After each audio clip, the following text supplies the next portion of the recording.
Okay, welcome back to our course in cyber physical systems. We're going through applications of cyber physical systems, and today we're going to talk a little bit about military and spend the rest of the session talking a lot more about transportation, and we'll see why. Perhaps the knowledge and the awareness of what is needed in military obviously is somewhat compartmentalized, so there's a lot of less information about that. But I did want to highlight some of the research challenges that are closer to what the military cares about. And clearly the synthesis of attack resilient control systems. So we talk about control systems in cyber physical systems, but now this becomes another technical performance metric, perhaps for a specific control system that has an application in the military. So it has to be attack resilient to be defined what that type of attack is. There could be different types. Operating systems are very important for military, high availability, high resiliency, high, very sophisticated type of applications, high reliability applications. And then specific languages on how to express these complex systems that involve many times not just the hardware but also the logistics, deployment, and the environment. So it's a lot more than just the hardware, the disposition, ordinance. So specification languages to be able to describe this. And a theme hopefully that you have become aware of is that this mixture of being able to describe systems from a software perspective, from a hardware perspective, and then how do we kind of unify that, because it's about the system. It's not so much about the specific hardware or the specific software. We should have a way, and we should have the semantics to express the system at a level that we can just choose whether we do hardware or software, and that's just an implementation detail rather than the burden of the implementation. So other things, proof that also spans other domains. The scalability of the system. How do you make systems more scalable? Even the military is trying to save money. And by making systems more scalable, that's one way of doing that. Systems for the response of different attacks or faults in military systems. The validation and verification of the complete system. So now, how do we validate and verify that this very complex system works? That first, it was designed correctly, but also that it responds and meets the specifications that it was designed for, that meets the requirements from a holistic perspective. And the concept of synchronicity. Synchronicity, and also the lack of it, how do you manage that, and also the concurrency of all the parts of the system. So these are areas of research, active areas of research and research challenges in the area of cyber physical systems that have to do more with the military. And a few quick examples. So there is unmanned vehicles in the military. They are very important. And how do they stay in a safe envelope, that they don't go rogue, and given that they're more dangerous than your usual unmanned vehicle. And how to leverage pieces that have already been verified, like microkernels that have to do with real-time operating systems. So those are areas of specific projects. And again, there isn't a lot of information on it for obvious reasons, but it gives you an idea of a specific projects.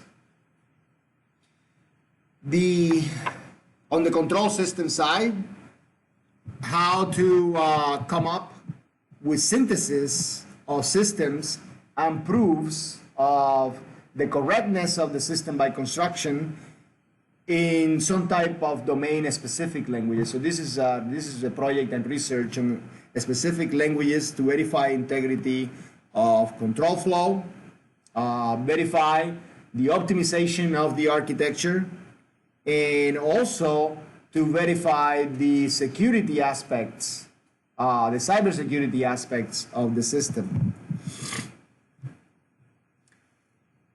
Also, how the military can leverage even open systems for lower cost without compromising security. So, for example, Eclipse is sort of an open source starting point for tool chains. So they're looking at how can we leverage that so we don't have to reinvent the wheel every time as we try to deploy and come up with these more advanced, sophisticated tools. So, for example, a system for an unmanned actual helicopter. So we're not talking about a drone. So, but this is a Boeing project for an unmanned actual helicopter, codenamed Little Bird. You can highlight this different subsystems. So you can have real-time flight control computer, and this manages the safety critical system. So this is the main flight computer. Then you can have a vehicle, a specific module, and that one can mediate and translate between different protocol and manage the non-safety critical mission of the equipment and the packages. So, and you can see that the military is also trying to utilize common buses for communication and other applications. There are a whole set of different standards that are military grade, that they serve different purposes, and they meet different requirements. There is a whole host of MIL-STD number, which is it really encompasses all the military specific standards that have been developed. So you can have standards that are IEEE some number, and that would be more like a commercial standard, but there is a whole host of a specific MIL-STD number standard that are specific to the military. So you can see that they may be using military type of standards, but they're trying to use others that are more on the commercial side, because not only it saves costs because you have a larger install base of equipment and parts and software, but also if something has been used more, then it has been run out better, if you will. So that helps with reliability as well. So this machine, this autonomous helicopter, has a wireless communication link, and you can see that it has some ports and some intelligence in the base station and to transmit data back and forth. So this gives you an idea of the complexity. I'm sure that below that there is a lot of complexity, and again, the information that you can get on these types of projects is very limited, but at least gives you an idea what the military is doing. We're going to spend a lot more time on other things that are more open, such as robotics and transportation today. So let's talk about robotics a little bit. So robotics is going to be a big part that can benefit from cyber physical systems knowledge. It's an important category in cyber physical systems. But we're talking about robots that can really interact intelligently with humans. That's the physical part for this cyber physical system, not only interacting with other robots, but interacting very intelligently with humans and the environment. So, what we need to do the most work to get that done and to the level that it can be deployed at an affordable cost, because again, just because we have a few doesn't mean that we have succeeded, not until it's really pervasive. And we have a whole chapter on pervasive computing, which may touch upon the pervasiveness of robots as well. So to do that well, we need, we're going to need to improve in the areas of embedded computation and communication. So that's, we know that those are two of the pillars of cyber physical systems. Within that, real-time control. So not only the functionality, which is addressed by the previous bullet, but the timing aspect of it. That's going to be important.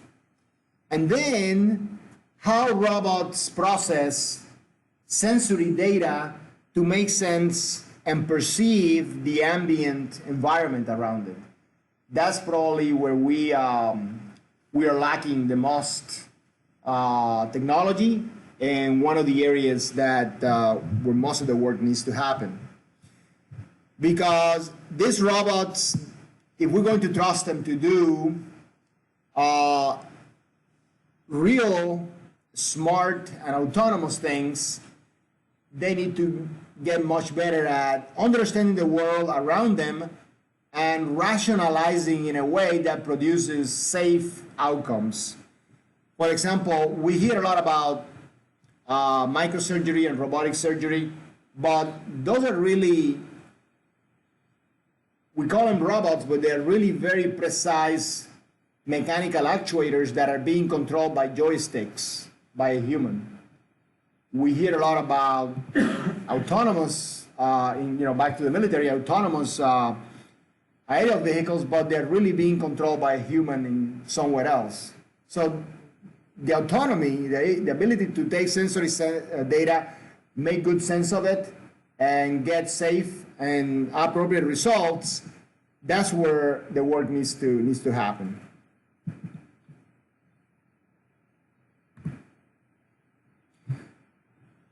So I had to put this here because we have a few of those. If you want to play with those, Dr. Kim, right? So you know about that. So where do we see the real state of the art of robotics these days? Where they're being used for real business cases, like in factories.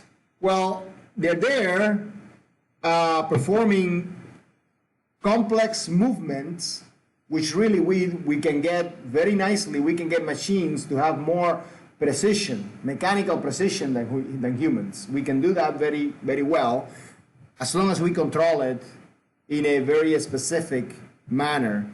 So we have complex and expensive monolithic humanoid, sometimes not humanoid robots. But to make it pervasive, you need to make it simple, inexpensive, and you need to network them. Just like humans are. Humans are networked. We know each other and we have relationships. So if we want to advance the state of the art of robotics, we should expect the same thing for the future of cyber-physical system-based robots. So these sort of tele-robots that can communicate and do what they're supposed to, they will have this access through wireless connectivity.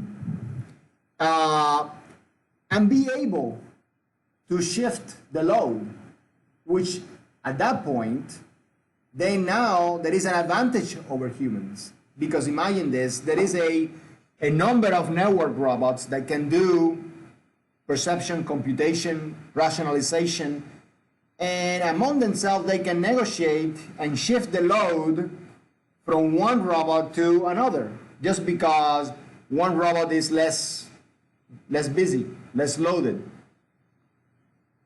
We cannot do that, and we will never be able to do that with humans. A human cannot take the load, intellectual load, from one to another, even though we may be in more of an idle state. But these network robots will be able to do that. So we can achieve that more optimization of the overall problem.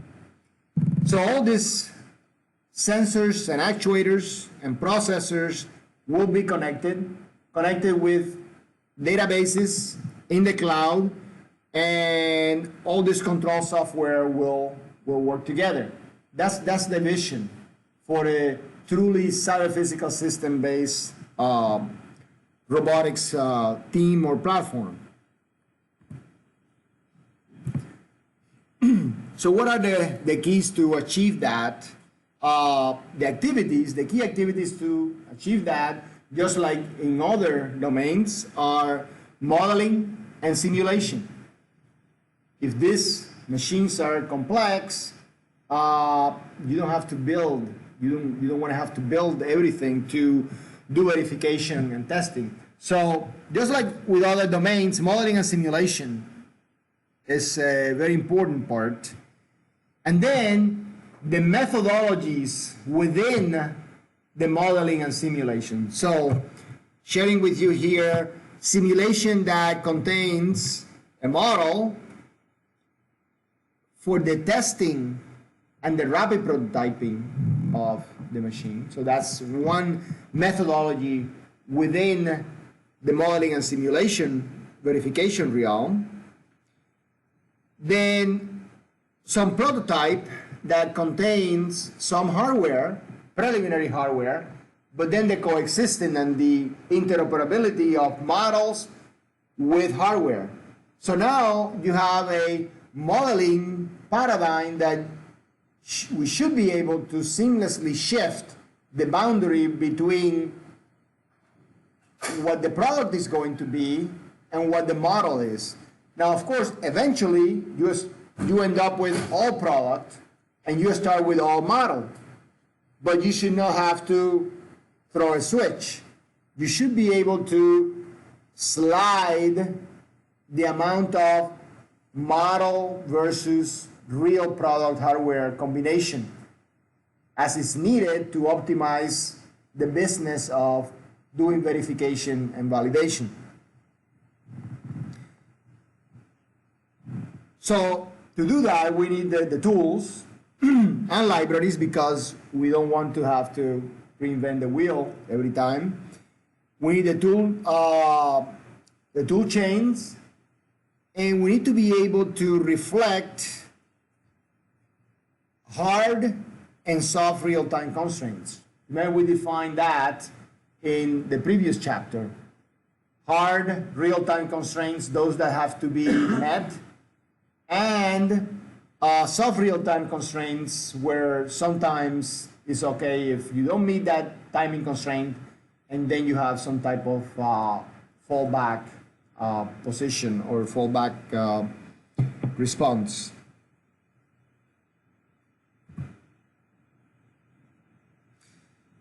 For example, robots that can smartly organize a warehouse. They can actually pick and place and stack boxes in a way like the human would have done it.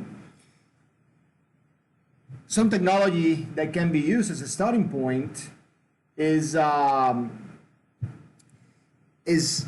gaming theory, and that is one part that can aid if we can code and be able to express in a language the more procedural rather than prescriptive things that a robot need to do, then we can get closer to have robots express this type of fuzzy thinking that humans are so good at. That's the challenge. The other part has to do with vision. So one of the main things that robots lack is the ability to see. It's very complex. Computer vision is very complex, and what we find is that computing elements are very good at being precise and fast. And that's good for certain applications, but when it comes to interacting and making high-level type of decisions, that's not so good because it doesn't allow the computational element to sort of see the forest from the trees. So you're very good at distinguishing between the ones and zeros, but what is a mountain? What is a flower? What is a landscape? That is a much tougher problem. And I did my dissertation in computer vision, and what I did is actually in computer vision using texture and random fields of texture to get away from the pixel model and be able to actually, and this was a number of years ago, to be able to autonomously have computer visions. I developed computer vision algorithms to be able to tell, just like I said, flower from mountain, from building, from river, that type of high-level cognition. So that's what I did my dissertation on a number of years ago. So I know that the main limitation of robots is the ability to see and the ability to have a high level of interpretation of that environment. So we need to get there for these robots to be really useful. So that's my final comment on that. Now I want to talk for a little while about transportation, because that's something that touches all of us. Is a really important area, and one of the areas where, coupled with the autonomous vehicles, that can really make a big impact in the world as it relates to cyber-physical systems. So if you look at the 30 biggest cities in the world, the cost of traffic and the stagnation of the flow of traffic, it has an annual cost of more than $250 billion. That's huge. That's a lot of money. Basically, in lost productivity, in any danger or any damage that is being done to the environment by idling automobiles. So it's very important to recognize that these are big problems where smart, complex systems can really bring about change and can really bring about a lot of improvement. So I wanted just to go through a little bit of an example later on that. And transportation is one of the most important things of any society. So you can read that a little bit more when you get the slides next week. So what are the things that we need, at least some of the technologies that we need to address transportation and couple it with a smart autonomous vehicle. So obviously automatic control, speed, and also the control of the energy in the engine, in the vehicle itself. But that's more of the vehicle part, but we have to recognize that the vehicle needs to connect and be part of the overall transportation ecosystem as well as the humans.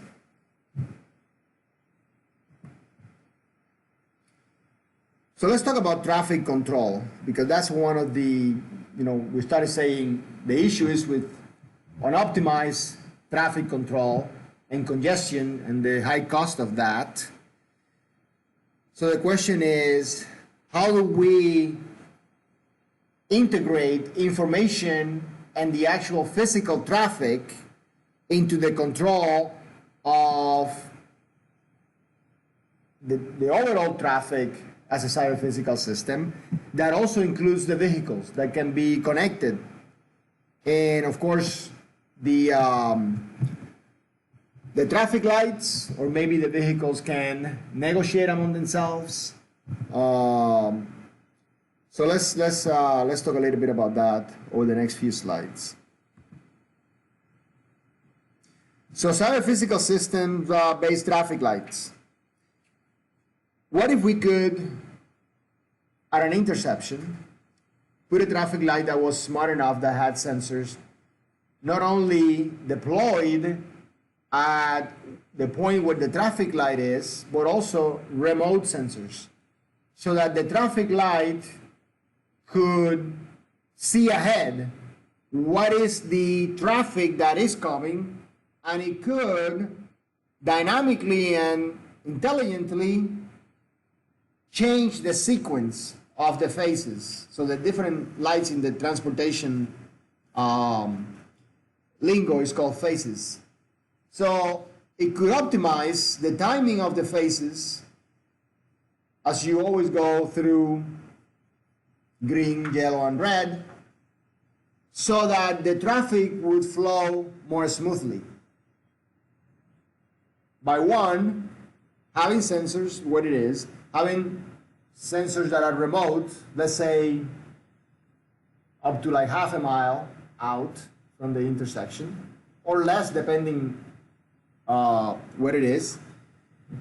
And then thirdly, if we could actually control the vehicle to, or at least communicate with the vehicle and have a protocol and a handshake to tell the vehicle, if you go at this speed from this point on, you won't have to brake and stop. You could actually just be in time for when the light switches, you go to the green phase and you can just go through. So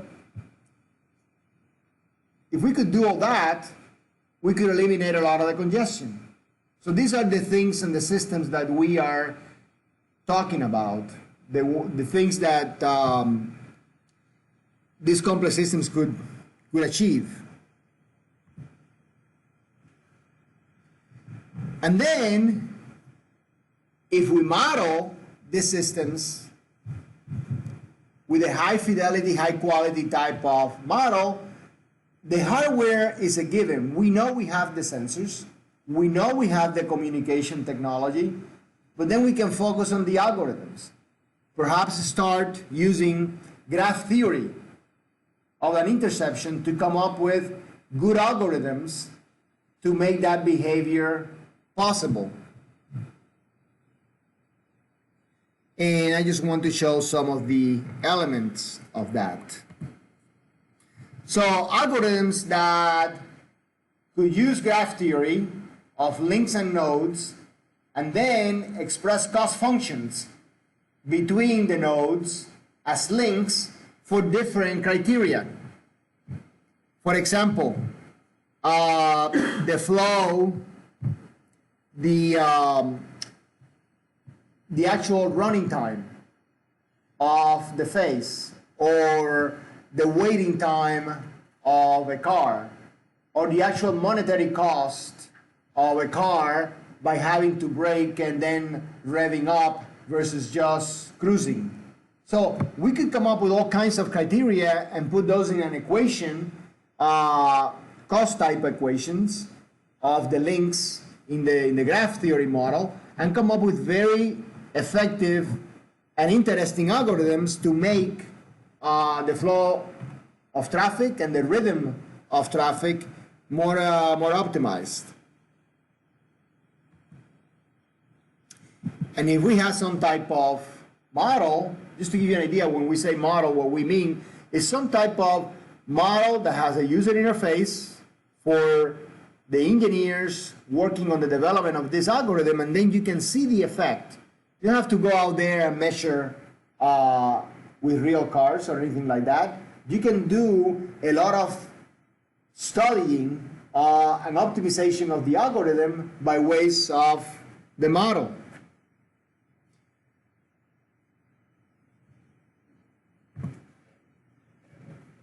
And then you could get data. So for example, in this simulation of a model, of a given model for a smart interception light, we can see that here the green light took 32 seconds, then the yellow took 12 seconds, and then the red 96. But then here the yellow only took 1 second. So that's the type of dynamic timing of the phases that we're referring to.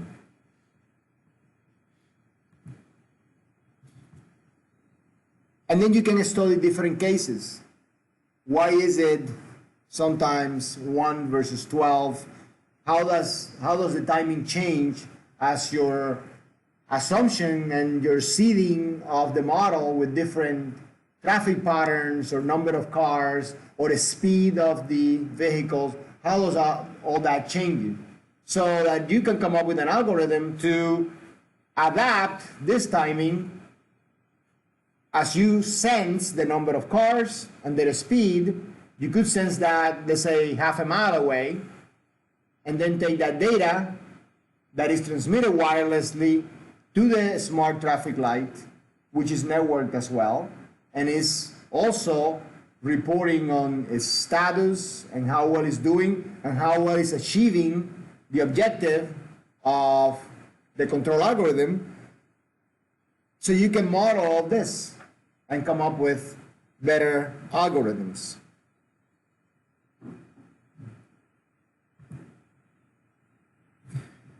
So the next couple of slides is just go through the obvious fact that if you get numbers from the model, you can do calculations, and the highlight here is that if you get this timing data and you're trying to set up, let's say, your sensor ahead of the traffic light, by looking at many different cases in the simulation, you can come up with what is the optimum placement of the sensor.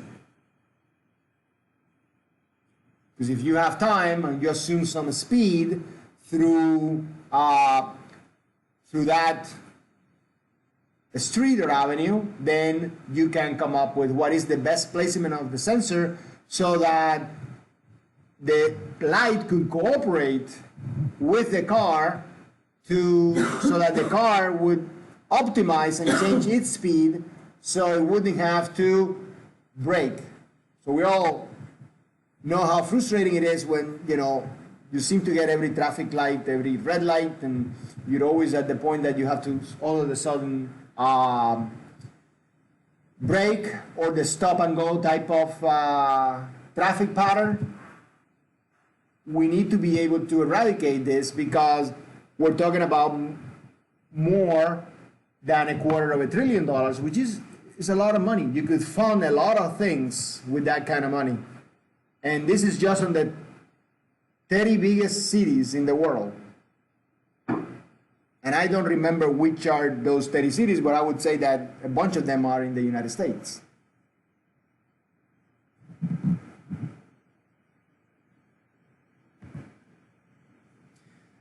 So again, you can get data, do computations, and so on, and then express your algorithm in some type of language.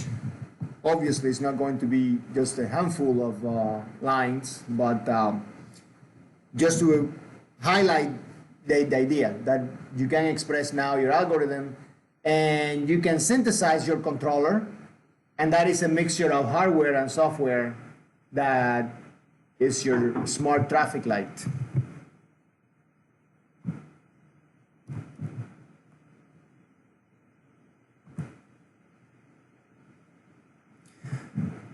So to get to the point where we can develop these algorithms, going back to what I was saying in the slides on robotics, one of the things that we lack the most is the ability to express implicit decision making or knowledge for smart systems. So the languages that we have right now are very good at expressing what is called declarative knowledge, which are rules. If this, then that. We got that done. We know how to do that very well. If this, then that. That's declarative explicit knowledge based on rules.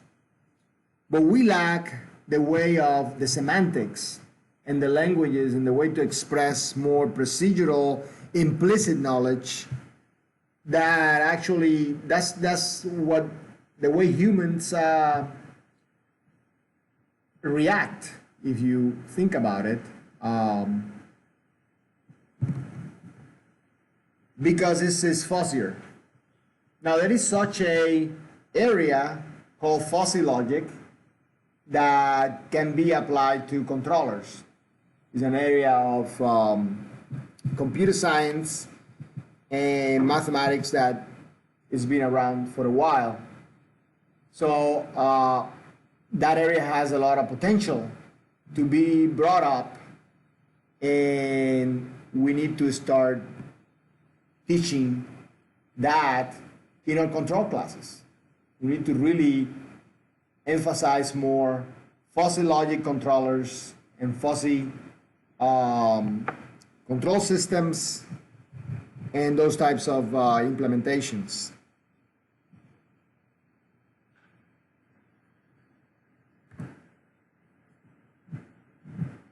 So one of the first efforts that had a good vision, and I talked about this already, I think in the previous chapter, the effort on autonomous cars by Google. It was really a visionary step of trying to, through a real test case, bring about and flesh out, or at least identify some of the shortcomings in the technology that we need to make really safe and advanced autonomous vehicles and transportation systems as well. So part of that was they have been work published by Google on this area of fuzzy control, fuzzy thinking, and the procedural type of abstraction of functionality and control that was a direct result of the autonomous Google car. So by doing things like this is really the promise of the real artificial intelligence, is how to get these machines to behave more to the like the rationalization process that humans can achieve. That again, we're very slow at adding two numbers. Computer can do it 1 billion times faster because our transport is electrochemical. So, you know, there is electricity there, but also chemistry. And that translates, we're talking milliseconds versus picoseconds or nanoseconds. So the preciseness of adding two numbers, it may take a human a second, a computer can do billions of those. But then when it comes to being able to discern data that is not very specific, or to take decisions that are more procedural or implicit knowledge base, they have a huge difficulty, because they're just trying to do arithmetic at the end of the day.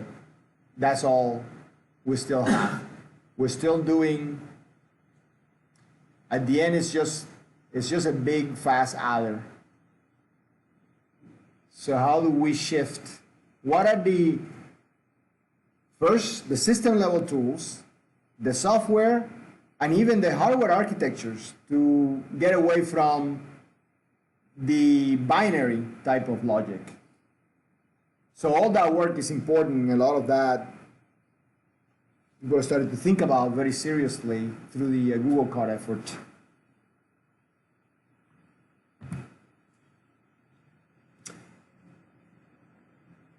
All right, I'm going to stop here, and we'll continue with the smart cities and actually finish the chapter on Monday. So I'm just going to stop here. Thanks.